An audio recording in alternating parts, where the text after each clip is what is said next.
Hello, my LinkedIn family. I hope you all are well.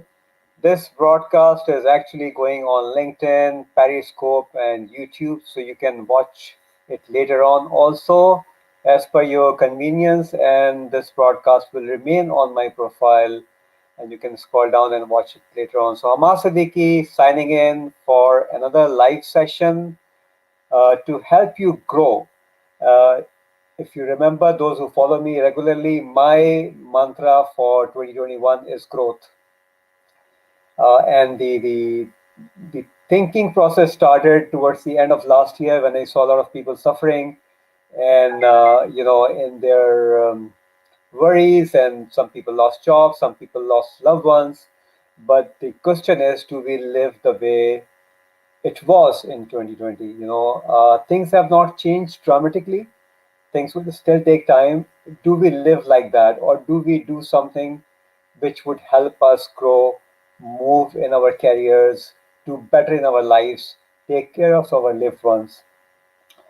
And with that ambition, I started my live sessions, and these live sessions are not as consistent as I had been doing before, but I now try to bring in highly valuable speakers who specialize in their fields, and that really helps me learn a lot, and my community around me learn a lot about doing something different and growing. So growth is my mantra. I think you all should have growth as your mantra, and become a torchbearer of this message, please. It's really important for us to encourage people who are depressed, who are worried, who really do not know what their direction is. So this is what I've been doing for past 2.5 months. And today I have a fascinating speaker and an expert, John Clayton from Mexico, joining me. I'll just bring him in a minute, maybe in 30 seconds. John specializes in something what we call behavioral methods. So, how do you improve behaviorally? What are some of the things that you should do to change your behavior? And he is also an expert in NLP, neuro linguistic programming, and much more. So, without any further ado, I will bring John live. Hey, John. Hello, Hamad. How are you, my friend? I'm very well. I'm very well. Thank you very much. Such a Good. pleasure to have you on the session today.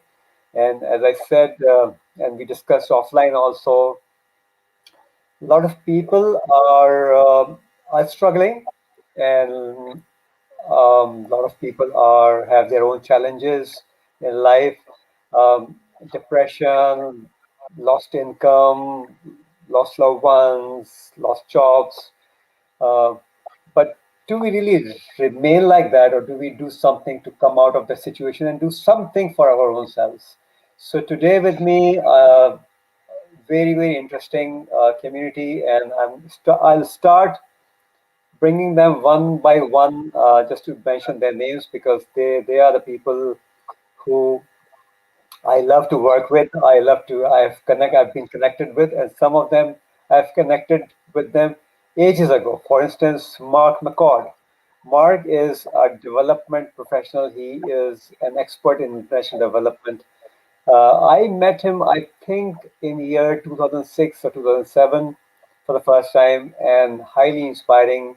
I learned a lot from him, and some others also. So Mark, probably he's extremely busy. So I thought I should share his name first before he disappears to do something else.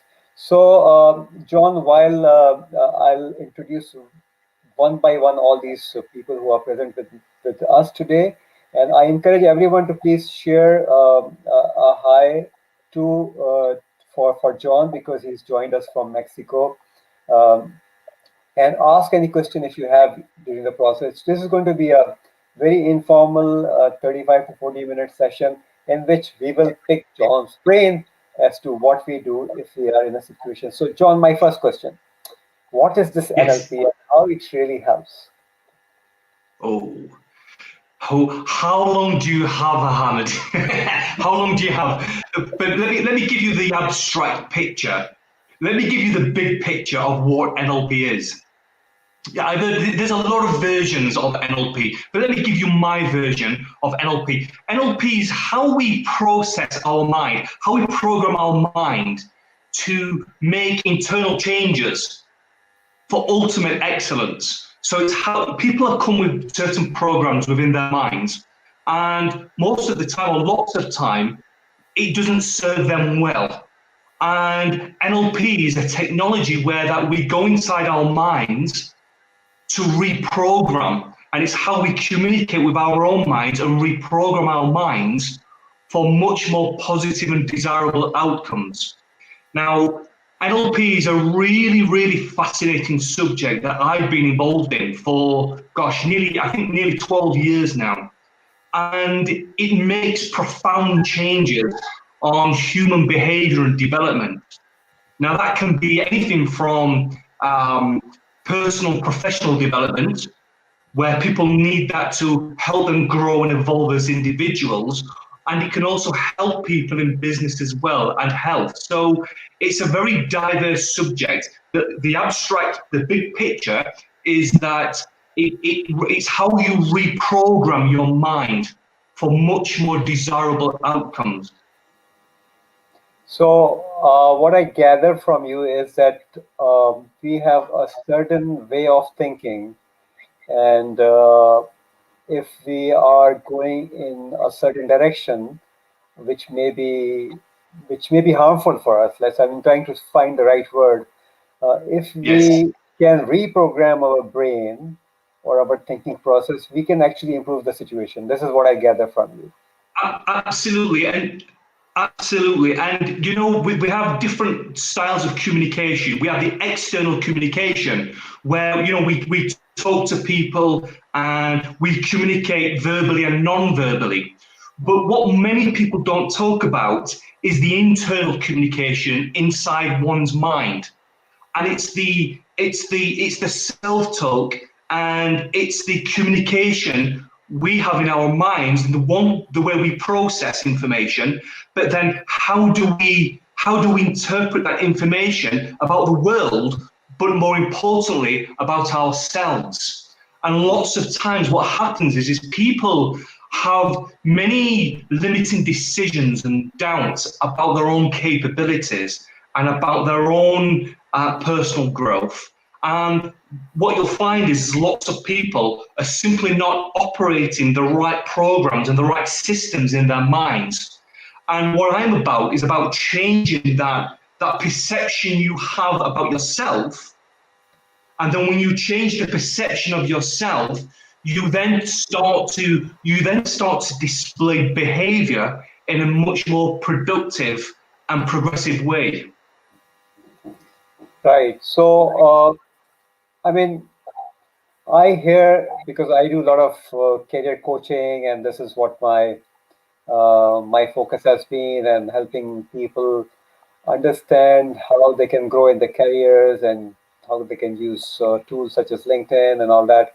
I hear a lot of time people saying that a particular thing does not work. Is that something to do with our mental programming? Absolutely, I think it is. You see, the thing is, the way I look at it, Hamid, is that your mind is the mothership to human growth. It's the mothership. It drives you, and what the mind does, it gives you that mental but also physical agility. So everything starts with the mind. You've probably heard this lots of times yourself, that success starts from the mind. And I'm a big believer in that. And what people have got to really do, though, is they've got to be very conscientious of that. They've got to be very conscious of the way they're feeling from moment to moment and how do they behave. A lot to do with it is about internal processing, but a lot to do with it is about how you perceive yourself, and all those doubts you had growing up, all those things what people told you when you was a child, all those early developmental programs, what the people when we were children, how it became downloaded. So all that information we got as children, some of it was good, but a lot of it wasn't good. We hear negative things when we were children, and that as children we download everything. And Yeah. so then that develops our personality, and then that mothership, that mind, then is the controller. And what you've got to do is not let your mind control your outcome. You've got to control your mind, and that's the way. I think that's the way forward, and that's how we evolve as people. And a lot to do with it is about ego as well, which I guess we could talk about ego on another occasion. Yes. Yes. So, I mean, what is something that you try to work people with? If people come to you because you're a coach and you help them improve their mental situation or mental health or a thinking process, what are some of the things that well, I think probably two questions. What are some of the things that you commonly see in such people? So, what are some of the common denominators? And Yeah. what is maybe like a couple of things that you ask them to begin the process with to help the community? I mean, obviously, we have to have like hours and hours of session to actually explain everything. But what are some of the things that people should start looking at if they want to change their thinking process? And probably that is going to be very, very interesting Yeah. information for people around us. Yeah, I think one of the most common things I see lots of times, Hamid, is the self-limiting beliefs, the limiting beliefs they have. And that's a very common thing that what people do have. The problem is lots of times, sometimes it can, when people sit down and say, okay, John, I'm not moving ahead quick enough within my career. That's kind of conscious, but the reasons are very unconscious. And I work a lot with the conscious mind, and they're told very unconsciously. So when they're talking about why they don't get what they want in life, when they're talking about why they're not growing, they will have a conscious mind where they're aware that they think that they're not where they should, but it's the reason behind the reason. And that's the most unconscious part of the mind. And the way I work and the way you make profound changes is I like to use the term peeling an onion, by layer, where you've got the onion and you're peeling the onion layer by layer. And what you're doing is you're unraveling unconscious thoughts, unconscious feelings, and more importantly, unconscious behavior. So the first thing you've really got to do to make profound change, is make those unconscious thoughts, those unconscious beliefs you have about yourself, make those that unconscious behavior you display day to day, you've got to make that conscious. And my job is to unravel that, and to unravel the genius that a person has. Because I'm a big believer, I'm a huge believer that everybody I see has the ability to make profound, not just profound changes, but profound behavior that they can change to ultimately make their lives go like that on a very exponential level. But you've got to do two things. One is you've got to acknowledge it first, that there's a problem. And secondly, you've really got to make that unconscious behavior you have day to day, you've got to make that conscious. Because then when you are aware of that, when you're aware of your ego development stage in your life, ultimately what it does, when one person realizes at what ego development stage they're at, then there's a spark, there's like an enlightenment. And then that's when that perception of yourself starts to change. And when you start to change your perception and change interpretation of how you see yourself and the world around you, that's when you make those humongous changes in your life. And everybody on the planet, Hamid, is highly capable, because the mind's marvelous. The mind is a marvel, if you like, and it's only when people realize that and they let go of all that junk, all that internal junk they growing up. When they get rid of that, when they realize it doesn't serve them any purpose, and when they have a mental epiphany, that's when sparks fly, and that's when energy starts to happen. Yeah, I mean, I fully agree with you. I can kind of resonate to certain situation in my own life also, and I think everyone around us actually passes through certain situations during the life cycle where you are either very happy or you're very sad, and either you're very worried or you are really concerned about things. And you rightly said, your self awareness is really important in situations like that. And what I felt is that, I mean, I was lucky that in a very early times in my age, I actually worked uh, with a very fascinating mentor who taught me self awareness.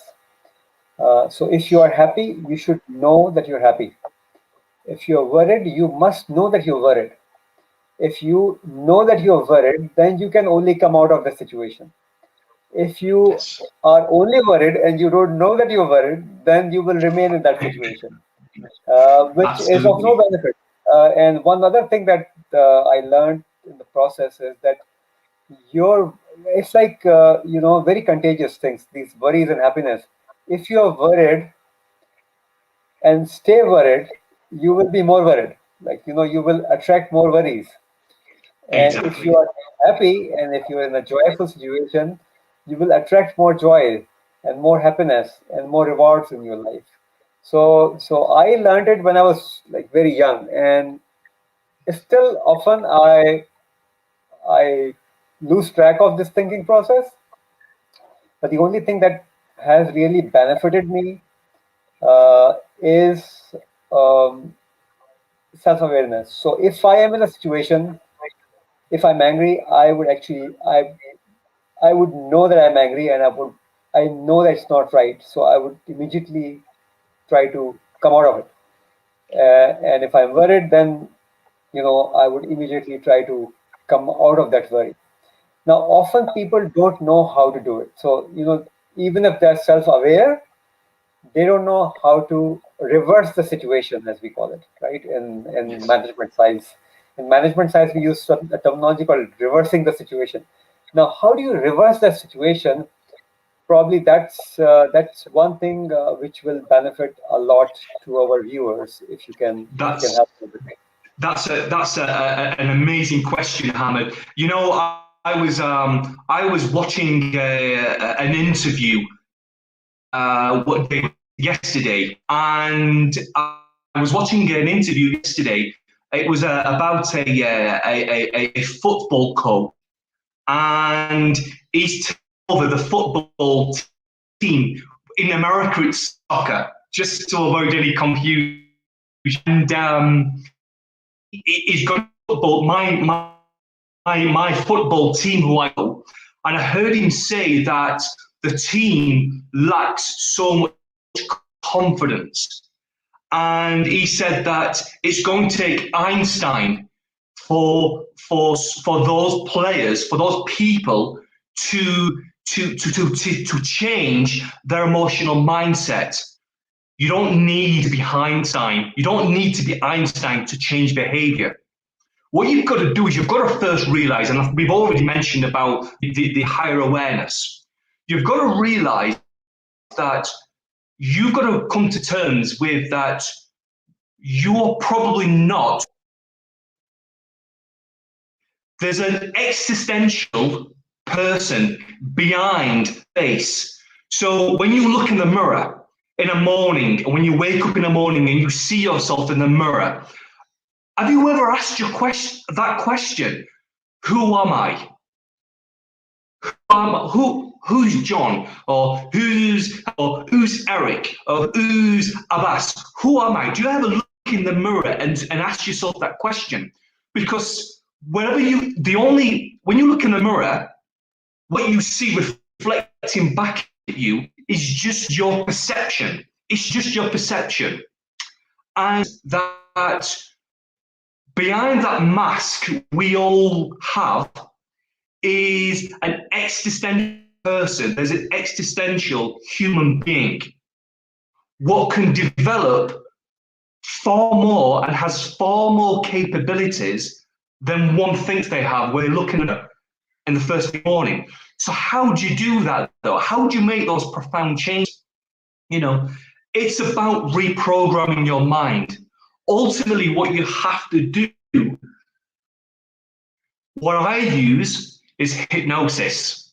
Now we're on a business LinkedIn Live, we're on a corporate show here, and some people get scared of hypnosis, the word hypnosis. You've got to realize though, hypnosis is about reprogramming your mind. It's about going inside your mind and rewiring your mindset, rewiring your perception, rewiring your attitudes and your values. And when you do that, when you realize that there's an existential human being behind that mask, when you start to reprogram, when you start to realize that change is possible and transformation is possible, and proof is in the pudding, Ahmed. People have done it for hundreds of years. I've seen people where they've been told that they're basically dying. Okay, I've been told that people are no good. I've been told that people won't do anything in life. I myself got told that when I was a young child. But what you have to do is then you've got to find that inner strength and realize that there is an existential person behind the case. And everybody can go within the lines, whether you do this yourself or you do it with a professional person, you've got to reprogram your mind. What I do is use hypnosis. And people will say, hypnosis, well, I don't believe in that sort of stuff. But the reality is hypnosis is being used all the time, every time, from moment to moment. Whether we're watching commercials, whether we're watching people on LinkedIn Live, whether we're watching our mentors, whether we're listening to music, or whether we're even driving, there's always going to be some form of hypnosis happening to us.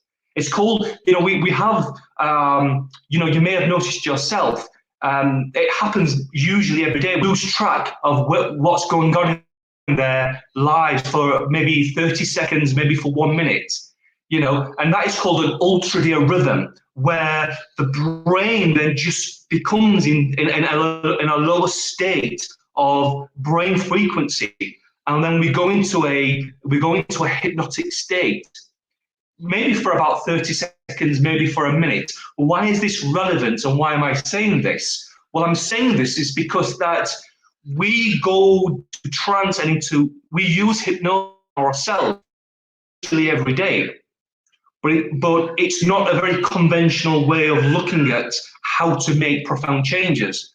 And when you do that, when you do reprogram your mind, you make phenomenal changes. And like with yourself, Ahmed, there was a time where on LinkedIn, when you probably had one follower. Now you've got over 30,000 followers. That's a huge transformation. And at some point when you did that, you made that conscious awareness, but you probably unconsciously started to unconsciously reprogram your mind to take action and to take massive action. Now you're a LinkedIn influencer with over 30,000 LinkedIn followers. So people can make some profound changes. Yeah, I fully agree with you. I think it's all boils down to. Sorry, I keep moving because I've been sitting since morning with my coaching session for a couple of hours and a couple of calls. So yeah, I absolutely agree with you. I think it is the time when you make that conscientious decision for change. That's the time when the actual change starts happening. Uh, and as I always say when I coach people, you should really have an achievable ambition. And once you have that, start focusing on it, and the process will happen automatically. The process is something that you will learn as you go along, but you have to have uh, that goal in mind. Okay, I really want to achieve that goal, and once you have that goal, then you like start re-engineering it or looking backwards and start implementing the process. And I, at this stage, I also remember this fascinating Tony Robbins quote. If you remember that, John, also, I love Tony. I mean, he's just fascinating. He said, you know, if you want to change the output, you have to change the input and the process.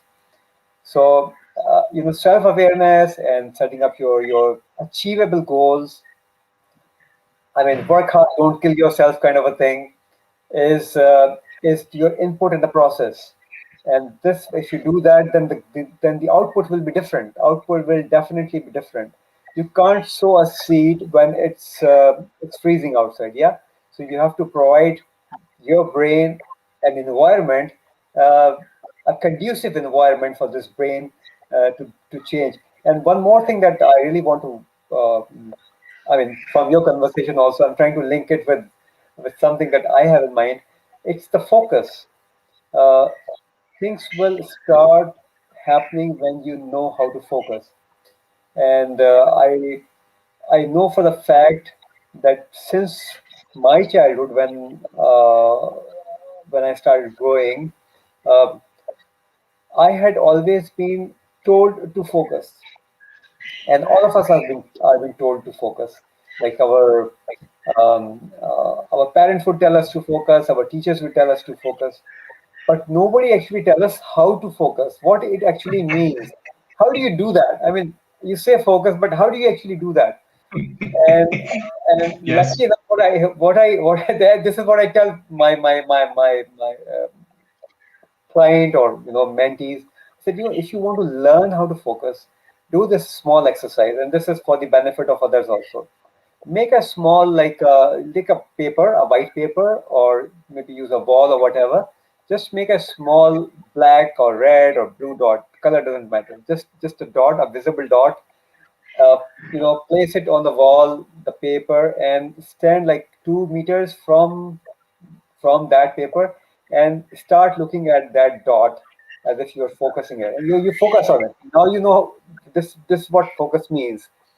And after a while, the dot will start doing something or will disappear, will start dancing. This is the point when you have actually lost your focus.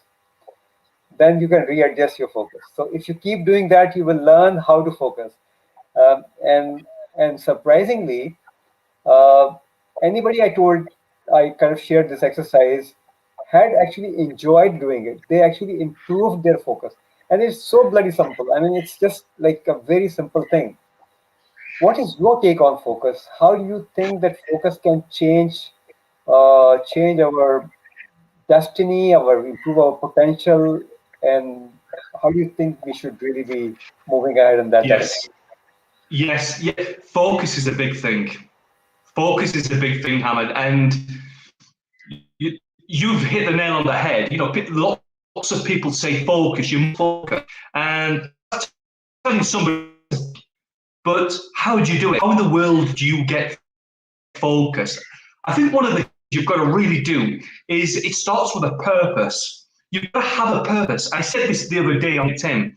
You know, you've got to have a purpose where when you think about your purpose, when you feel it right there, it's got to almost make you cry. What I mean is that your purpose becomes your focus. And when there's a particular energy wrapped around your purpose and wrapped around focus, you then start to produce the behavior. One of the things you pointed out 10 minutes ago was, the attraction and then the energy. The bottom line is that we're all just bundles of energy. And your mind and the person as a whole, we're like television aerial sets. The old-fashioned TV aerials, what we all used to probably watch when we was kids. I know I certainly did. And what that does, Antenna. that aerial, Yes. it lets off energy. It goes and it transmits energy. So you are, I am, and everybody listening, we're mass bundles of energy with TV aerials, okay, giving out and transmitting a huge amount of energy. The trick is now, you now as a person, as an individual, you've got to have that harmonic resonance. Harmonic resonance, where your energy starts to affect the external environment, the people around you. But you have to do it by having a strong, desirable purpose, where when you think about it, when you feel it, the hairs or on the back of your neck stand up. Being in that situation where something inspires you and it makes the hairs stand up on the back of your neck. Well, what is that? How does that even happen? That's your mind and body responding to the vibrational energy. And when you get that response, when you get that vibrational energy inside yourself, you know something is resonating. So if you resonate and you focus, but you wrap that focus around your purpose, where your purpose has got to inspire you so much, then what you do is you then start to become focused. And I mentioned it 20 minutes ago. It's about having a mental and emotional epiphany. And when you get those, and when you get all that, ingredients, what we've talked about, when you package that up, that's when you start to get focus. And one last point I'll make on focus: when you're focused, do not let the mind trick you into thinking that you're taking enough action, because the ego is a very sneaky little devil, where it makes your ego. Your ego convinces you that you're taking enough action. The reality is, people are probably not taking enough action as they should be. So if you get all that information, what you and I have spoken about, and you put that into a nice little gift wrapped box, and then you use it, you're going to change your focus. You're going to have a much more desirable purpose, and ultimately, you're going to make profound changes.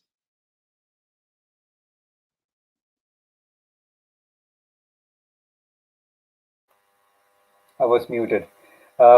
So I think I really want to share this experience, which I think everybody has this experience, and well, several times, but do we really appreciate the experience or not? That's something different. So you like to eat something, you say, okay, I'll like to have a nice beef and cheeseburger maybe, and your friend invites you to McDonald's to have it, right?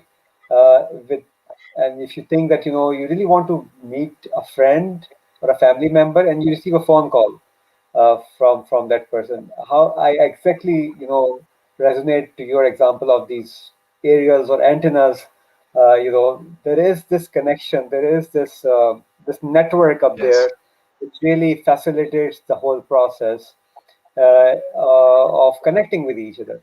I mean, the way you and I got connected was an electronic medium, and then you saw me, I saw you. We started communicating, and now we are talking to each other also, right? And by the way, for those the community that is around us, John and I are actually thinking of making this possibly a regular series, Yeah. which may not be a 30, 35, 40-minute session, but maybe a 15 to 20-minute session every second week for our communities, and we will try to help you in your situation. So we will actually take your questions and help you with your situation. There is a request about your voice, which was breaking. So maybe John, you'll have to next time. You'll probably have to sit close to the router so that Ah, okay. uh, Okay. Okay. we have a more more effective internet connectivity. Um, uh, Yes. so I fully resonate with you what you're saying. You know, when I started this whole journey on my LinkedIn, uh, um, I I already was very active. You know, I'm an early adopter, and I'd been using LinkedIn for many years, but only focused at like kind of monetizing it and building my own coaching business around it. Last year, I mean, end of 2019, really, when I started that, and after that, things have started placing into shape, and people got connected, people got inspired, um, you know, network built. Often things don't happen too quickly, and I like, and some people say that's a limiting belief. I don't know. Is I actually like incremental change in life. I don't like an exponential change which I can't control. And what you said, that you are in a state where you're changing things, and then you all of a sudden things stop, and that's the time when you lose track, or you get out of that situation which was actually changing the whole scenario around you. Yeah. And in 1.5 year, I grew from 6,000 to my total network is about 57,000 now. Wow. So almost 51,000 connections and followers added to this. Now, some of the people say, what is the benefit? Well, I mean, what's so fun about having 57,000 network?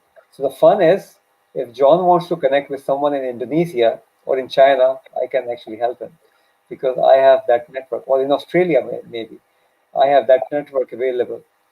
Uh, and it's not only about uh, having a lot of connections, it's about adding value to the connection.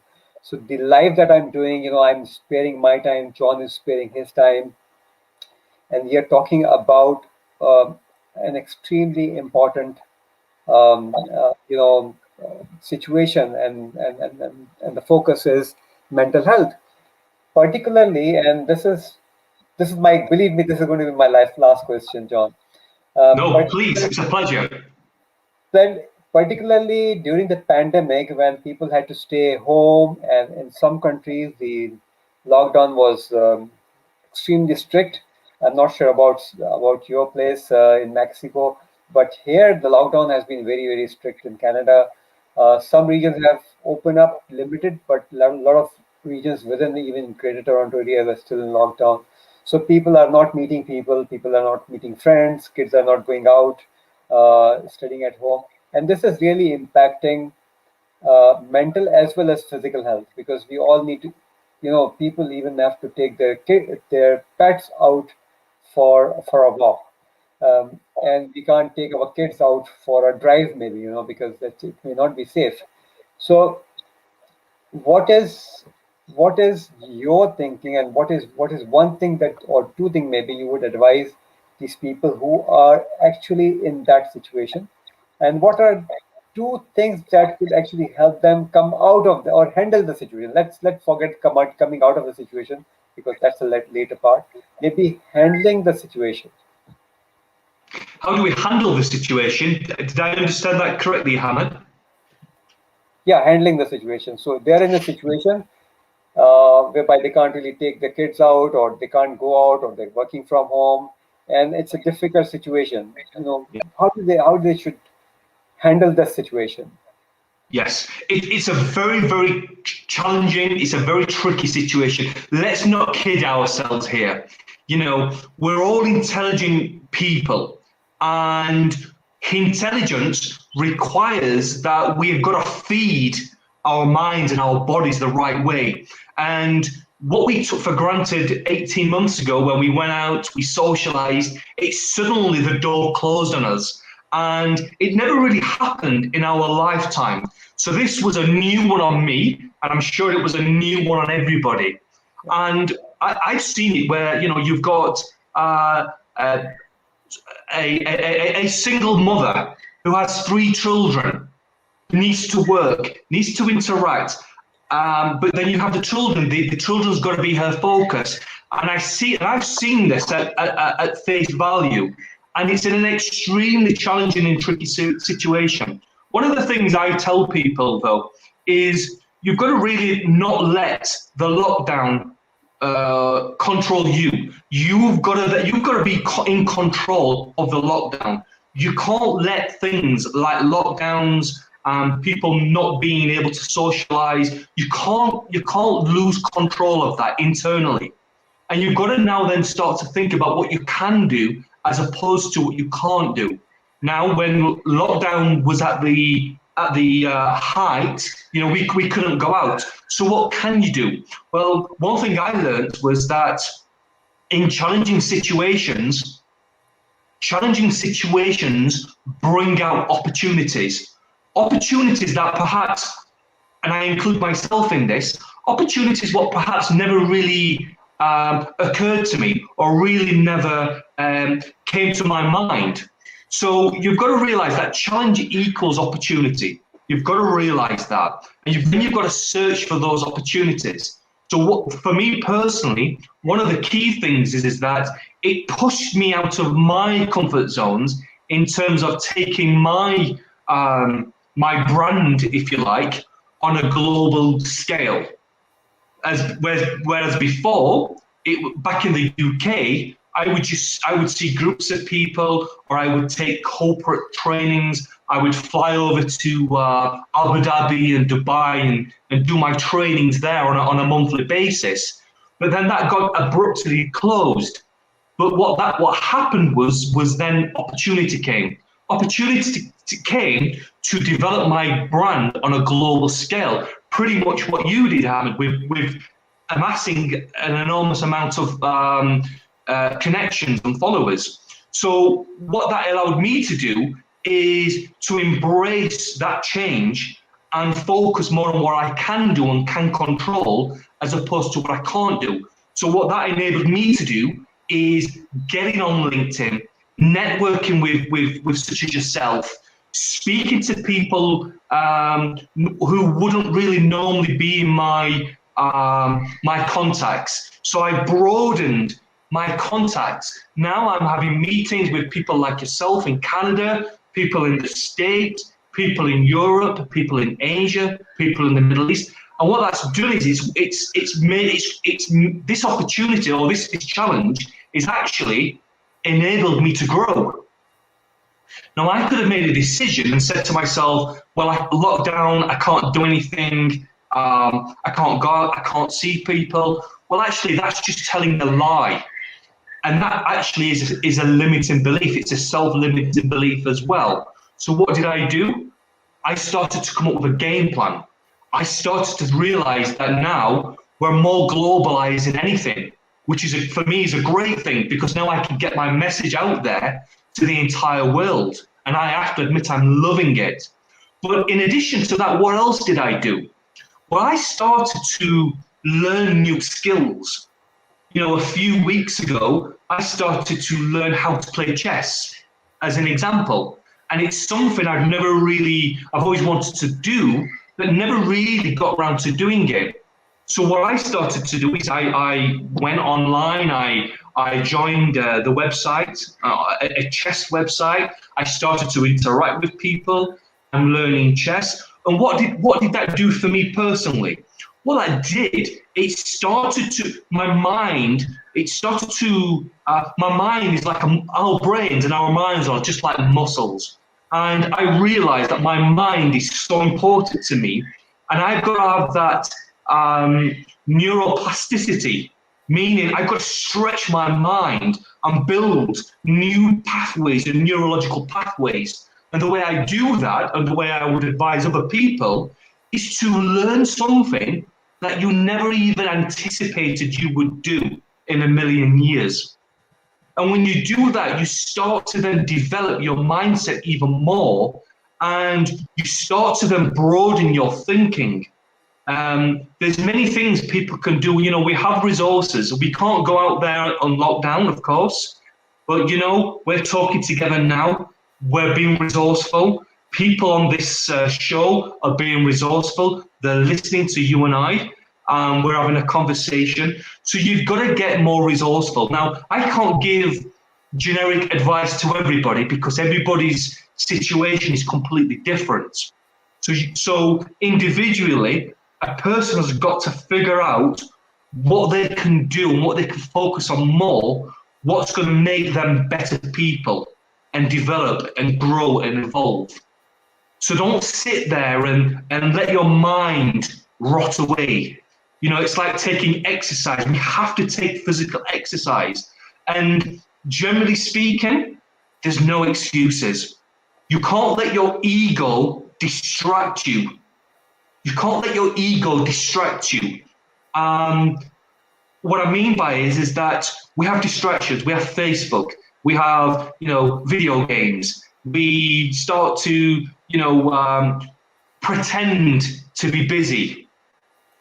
We've got to really get away from those distractions and develop our mind. I said last week, you know, weaponize your mind.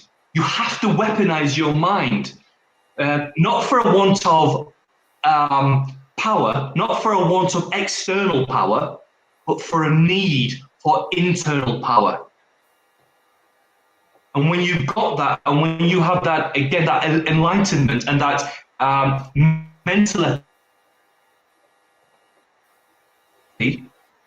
this challenge is just a challenge.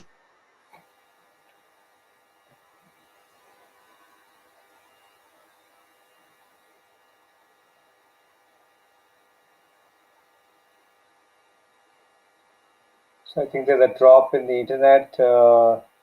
Technology deceives you at times, so I'm sure John is going to come back.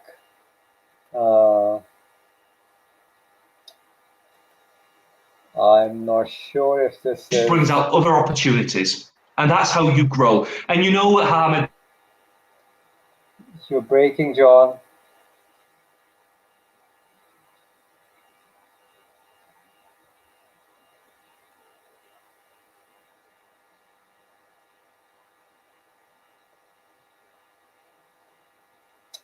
John, you're breaking, so I think let's conclude this session. We are already over because the conversation was extremely fulfilling and rewarding. And I learned a lot. I'm sure community around us has learned a lot also. And I'm sure people who will watch this video later on when they come live and scroll down on my post and your post, they will learn a lot. So with that, thank you very much, everyone, for watching, for being with us today. I'm sure you have learned at least one thing new. And for me, that is focusing and improving your mental power to do more, to achieve your goals in your life. With that, thank you very much. Hamas Siddiqui signing off from Toronto. John, thank you very much for joining in from Mexico, and hopefully we will get you back on the session soon. Thanks and bye bye.